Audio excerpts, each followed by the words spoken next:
for this podcast. I'm your host, Justin.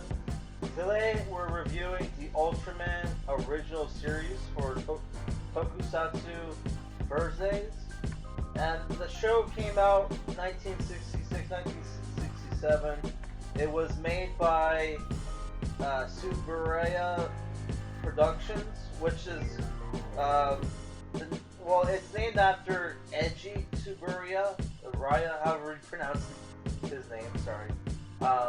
And he was one of the co-creators of Godzilla, and was the main creator of the Ultraman TV series, which Ultraman is actually the second show in the series. The first show was called Ultra Q, which is like this black and white sci-fi series where you had the Science Patrol investigate monsters and fight monsters. Not 100% sure on that. I've never actually seen the show, but I heard it was okay, but yeah, it got canceled because it was not a lot of people liked it. Probably because there was no superheroes. So which they obviously solved with Ultraman.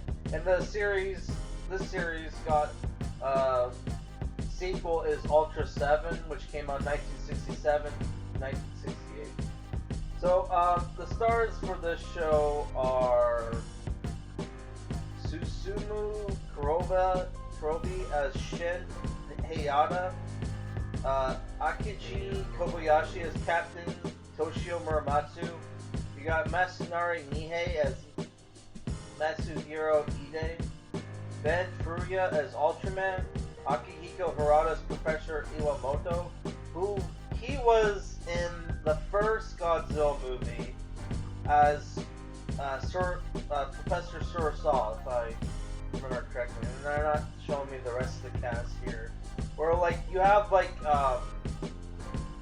the sharpshooter on the team named Arashi. You have the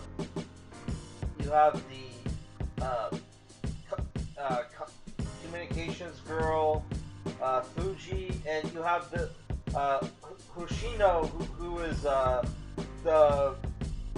guess he would be like 12 years old, 13. I'm not 100% sure on stage.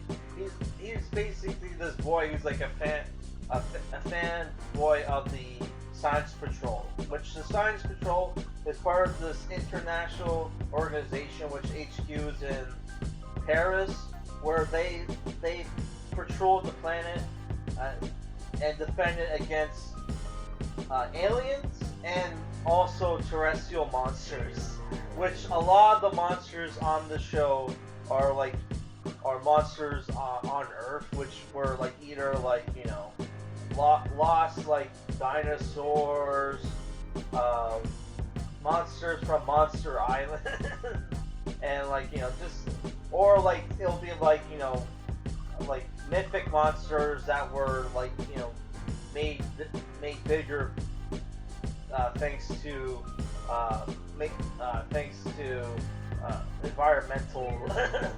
environmental pollution or whatever, such bullshit, which is very similar to the American Godzilla remake, the original one, not the one from 2014, which I rewatched the other day.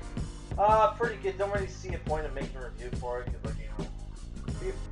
it's the thing where I like it, but not a lot of people like it for whatever reason. I think it's because there's not enough. I think it's because people were pissed off that there wasn't enough monster fights. But honestly, I'd rather just have the monster fights that count, because obviously Godzilla's not gonna be able to kill the monsters until the very end of the movie, right? And there was only 2 monsters, right? So yeah, the premise for the show is Shin Hayata was on patrol in the Beetle, which is one of the vehicles of the Science Patrol, which is this rocket ship, which eventually gets upgraded so they can go into space. Which the space episodes are pretty cool, not gonna lie. He's patrolling the skies and he gets hit by this red glowing orb, which is Ultraman, who is part of this. He's from the planet Nebula M78, who is part of this galactic space patrol policeman who was chasing this monster. Ends up accidentally killing Shin Hayata, but like shares his life force with Shin Hayata to save him, right? And after that, Shin Hayata becomes Ultraman, the superhero who turns into a giant and fights monsters, right? But he can only do it like, I think it was like once a day, and he can't be on the surface of the planet for too long because like Earth's like solar energy like depletes Ultraman's powers, so he can only be on the planet like for like a little while, which, you know, depending on what episode you're watching, it'll be like, you know, 2 minutes or like 30 seconds, right? Which, you know, he has his little crystal on his chest will start to blink red when his time is going up, and if it exceeds that, he dies. So a lot of the episodes are our characters solving problems, fighting monsters, fighting aliens, right? One of the monsters is straight up Godzilla, but with a stupid like with just stupid like what do you call it? Like, it's like a fin. What does it say? It's like a big fin around his head, right? Which that episode was pretty cool, but it was like, okay, could you not like, could the battle have been like more even? Because it was very one-sided, and like I never understood like how come there was never Ultraman versus Godzilla? Because like, you know, I mean, if there's an Ultraman-like character in the Godzilla film universe, which is Jet Jaguar, which was created by some kid, right? Which he appears in the movie Godzilla vs. Megalodon, if I remember correctly, which I have that movie. I plan on reviewing it at some point, right?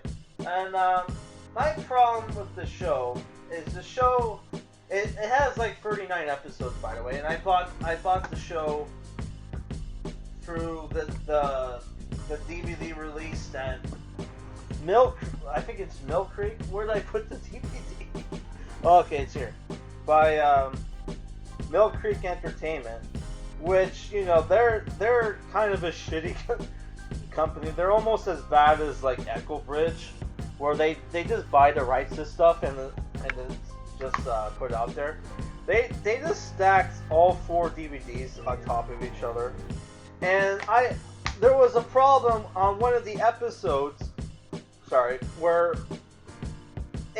I'm watching the episode, and then the episode gets the screen scrambles, and you see like stills from some black and white Western show, and it'll just keep playing. It'll just be stuck on that still, and the episode timer will keep going. I'm like, what the fuck is this? And I was able to fix it by going back to the spot where it happened and just rewinding it, and it would play the rest of the episode. But it was like, what the fuck is that? I had it happen like twice while watching the show, right? So like, maybe if you're interested in the show, you want to get it digitally, right? I don't know if Google Play has it or whatever, but yeah, check it out. So I would say this was reasonably priced, but yeah, it's like, what was that all about? Like, and my other problem was this show. I would say after the halfway point, I started to get bored. I started to get bored because, like, you know, shows like this were meant to be watched like episodic, you know, once a week. It wasn't meant to be binge watched, and because it was binge watched, I started to notice they started reusing plot lines, you know, reusing like actors from like different episodes, where they would play like a different role, which a lot of TV shows have that, but that's like some of the cheaper ones, like Stars or whatever. Well, like go watch like the first season of Ash. What was it called? Ash versus the Evil Dead. Like you would see a lot of that. I've been binge watching that show. We're listening to the commentary for that TV show. They had a rule where like you know that they can only reuse the same actor like after like for like after every other episode, so they couldn't be back to back or some shit, right? And like yeah, it's just a thing where like they started reusing. Yeah, it's a thing where like this show was starting to get old for me, which you know the special effects, I didn't have a problem with the special effects, which is a lot of models, a lot of like toys on strings during the flying scene. The Specium Ray, which is basically, I'm guessing it was rotoscoping, which is where like they draw on the frame or whatever. I thought that stuff looked cool. The laser guns all looked kind of goofy and fake to me, but it's like what you can expect as a kid show. And there's like episodes where like you're following kids around. Like there's this one episode where there's a couple goofy episodes. Like there's one episode where I think it was called the Monster Prince, which was a two-parter, by the way. The fucking final episode of the finale for this show wasn't a two-parter, but we have a two-parter about this kid named who's the Monster Prince, who's like this monster fanboy, monster otaku. Who? What happens is that there's like a ray from space that turns 2D drawings to life, right? So there's this episode where like you know he has this monster that he brings to life. But it's kind of lame, but so they redraw it to make it tougher and stuff. And the Space Patrol are fighting it, and like you know Ide, who's like the comedic relief in this show, though he comes off dumb at times. He's like the inventor of all the weapons apparently. Which you know his weapons like defeat some of the final monsters in the show. But yeah, he's supposed to be the dumb comedic relief, and he comes up with a you know with a plan. Hey, why don't we just erase the drawings at night? Because the drawings only come to life during the day, right? Because of the space rays or whatever. And the guy's like Captain Toshio Muramatsu, which I think I forgot to mention. He's in the original Kamen Rider show as Professor whatever his name, who helps Ichigo Honda. And like yeah, he's like that's boring. You know, that's a boring conclusion. We have to fight it. We have to fight the monster, right? So that seemed kind of dumb to me, because this is a guy who's like you know ultra serious, you know, at all times, you know, always bringing when the other characters are acting goofy and whatnot, he brings it back to reality, right? So like for him to say something like that was really out of character. And like my other problem with the show is like one of the main characters from the show is Hoshino, right? Who eventually becomes a member of the Science Patrol. During the last third of the show, he just like disappears. He's not even. I don't even think he's in the final episode, right? Which that really annoyed me. And also, like I would say the last episode, which is about Pigman, who's this friendly monster character from this monster island, goes to warn our characters that hey, there's this monster called the Gigamon or whatever his name is, who has the power to resurrect all the monsters that Ultraman fight, and is going in like a couple hours is gonna is going to bring them all to life and attack the Space Patrol HQ, right? So they have to go and find this monster and defeat them, right? Before, like, the time goes up.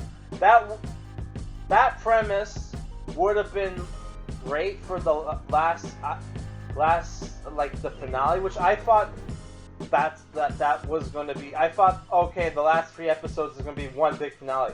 Nope. they wrap things up in the final episode, that episode, and then they copy that premise in the last episode, but instead of all the monsters being resurrected, it's like a fleet of spaceships, right?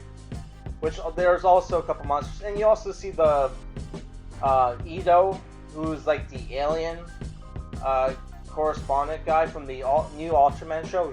You see him in that episode as well. But that episode was kind of bullshit because Ultraman gets defeated by the final monster and is dying, and Ide kills the final monster with like a weapon he made off screen, of course. And yeah, it's just like that. Wow, Ultraman lost. That's the final episode. Okay, but it was the thing where they were doing this thing where okay, the Science Patrol are now at a level where they don't need Ultraman anymore, so it makes it okay for when Ultraman gets picked up by another member of his alien race and has to leave the planet, which that's what happens. And Ultraman was dying, and he was willing to give his life to save Hayata again, because the other alien, it was gonna bring him straight back to their planet, but he was like, okay, you can't just take me because I'm connected with a human, right? It would kill him. So he splits them up by giving the alien has 2 lives apparently, and gives one of them to Hayata, right? And there's this big speech that Ultraman gives on why he loves humanity and whatnot, even though the other alien was at first was fuck that Earthling, you did enough for Earth, let's just go. No, I've lived for 20,000 years, blah blah blah. Hayata is a hero, and he's still very young. Give my life to save his. It's it's okay, I have 2 lives. It's what? How do you have 2 lives? Okay, whatever. If it was a thing where he gave half his life for us, that would have made more sense. But no, he just had 2 lives to give, I guess. I don't know. It's the thing where I don't know. I really liked this show at first, but binge watching it I think was a mistake, and it just started to get old really fast. But it's the thing where if you like classic sci-fi, where you have characters, likable cast of characters, by the way, solving problems, right? Getting together, solving problems, and there's cool episodes where they're in space. There's even a sea lab episode where our characters are some of our characters are trapped in a sea lab that was attacked by an undersea monster, and our characters have to go on a rescue mission. That was a cool episode, which Hoshino was in that one, and that was in around the last 10 episodes or whatever. Right, I don't know. It's the thing where if you're not a huge fan of old special effects, you're probably not gonna like this show. And the monster fights honestly aren't that great. Though Ultraman has a huge plethora of different attacks that you can do, and he has this barrier. He has this barrier shield he can create. Why he didn't use that in the last episode when he was getting his ass kicked, I don't know. He even has that an attack that's a lot like the one that Krillin uses. What's it called? Electro disc or whatever, where you can he creates this disc and it can cut enemies in half. Why didn't he use that at all? I don't fucking know. But yeah, I don't know. It's the thing where I'm a little disappointed with the final episode, but overall I did like the show. If I were to give it a rating, I would probably give it, you know, a 6.5 out of 10. But I don't know if like it's a thing where you have to be a fan of this stuff. But if you're gonna watch this show, I don't recommend just binge watching it. I would say take your time watching the show. It get a little. So what we're going to do next for Tokusatsu Thursday is I'm going to react to an episode, the first episode of Kamen Rider Saber, which I think is the current Kamen Rider show. I'm not 100% sure. Or it was like last... No, I think it was last year's. Alright, yeah. And after that, we're going to review Space Sheriff Gavan, which is the first series in the Metal Heroes show franchise, which the Metal Heroes franchise was used as the basis for fuck, what was that? What's that show with oh my god, let me double check. VR Troopers, yes.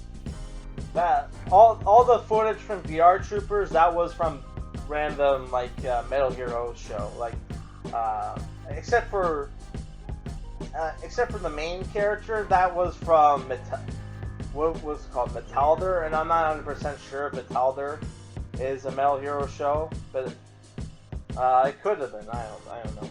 All right, guys, that's it for today's review. Peace. Let me know. Oh, also let me know if there's any other Ultraman shows you want me to review. Which I'm thinking of reviewing Ultraman Tiga, which was the first Ultraman show I ever watched as a kid during the 4Kids era. Right, which unfortunately I don't think is on DVD. But like you can, on YouTube you can watch random 4Kids episodes of Ultraman Tiga, and you can watch the complete Ultraman Tiga show, the original version with the Japanese dub. Alright guys, that's it for this review. Okay.